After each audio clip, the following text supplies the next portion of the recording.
Hafide,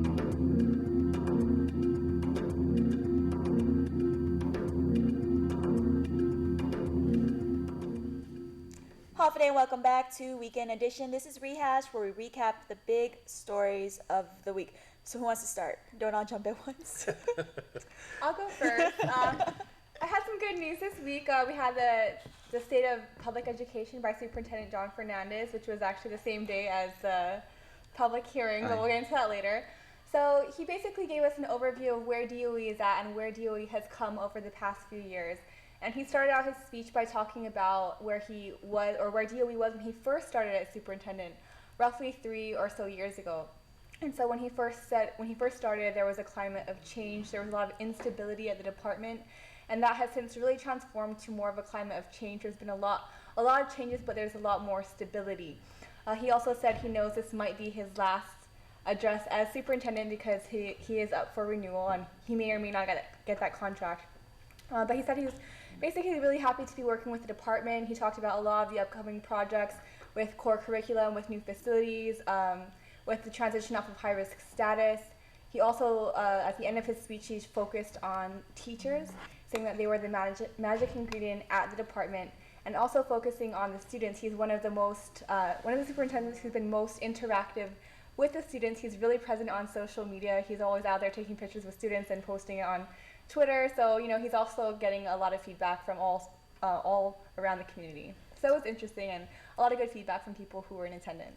So that same night, Ken was also very busy. Yeah, so John Fernandez got a standing ovation. It was like chaos at the legislature, and rightfully so, as we expected. So the hearing on Tuesday was on Bill 201 and 204. They're both regarding raises for elected officials and cabinet members.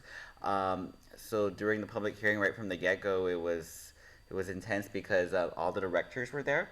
And at the beginning, Michael St. Nicholas had asked the directors to give up their seats and to swear in. And some of those directors took offense to this, thinking like they're going to be accused of lying or something like that. So, but once they got into the actual hearing, all of them defended their pay raise, saying that they work high-level executive positions, management positions, so they deserve to get that kind of pay.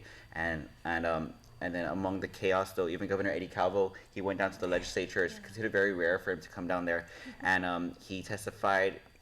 Defending his cabinet and defending their pay and himself and the mayors and even the senators, saying they should keep their pay raise.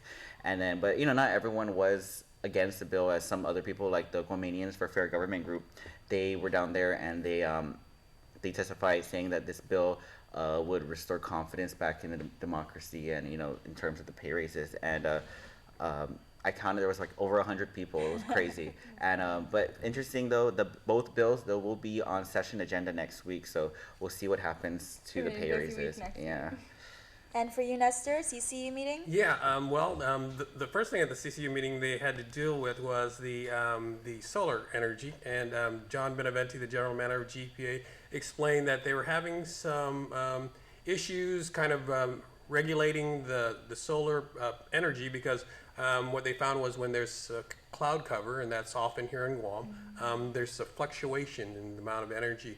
So one of the solutions that they came up with, including the chairman of the PUC, Jeff Johnson, who was there, because he is in support of additional solar energy, was to come up with some battery backup, battery storage rather, so that the solar energy that is produced can be stored in the batteries and taken from there when there's these fluctuations.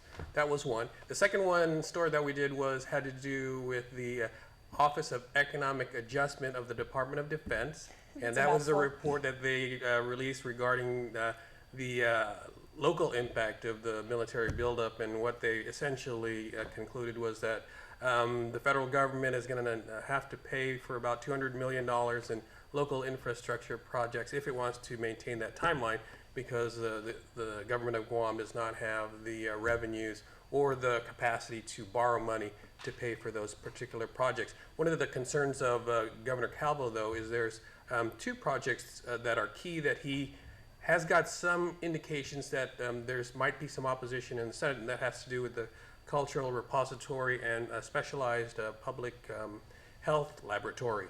So he wanted to make sure that he got the word out what his position was, and that he said that if those aren't funded, that to him is a deal breaker. And in his words, if that doesn't happen, then it's back to square one. You know, back to your story on solar power, though. Only on Guam does it rain on one side of the road and not the other, right? On just like one different lane. So as for me, I covered. Actually, it was a really interesting turn of events. Last week, we reported on 46-year-old Henry Rapon. He was found unconscious at Hemlani Harmon Apartments, just down the street from our Harmon studios, and he died of a skull fracture. And the medical examiner first thought, oh, he died from a blunt like one blow to the head from a baseball bat. So that was ruled a homicide, and so a homicide investigation was launched at the Guam Police Department. And now a week later, we find out a witness came forward and said that they reported seeing Ropan actually get hit on the top of his head by one of those abandoned vans, by an abandoned car. The door hit the top of his head, and that's how he passed away. So it was actually ruled an accidental death. So that was an interesting turn of events.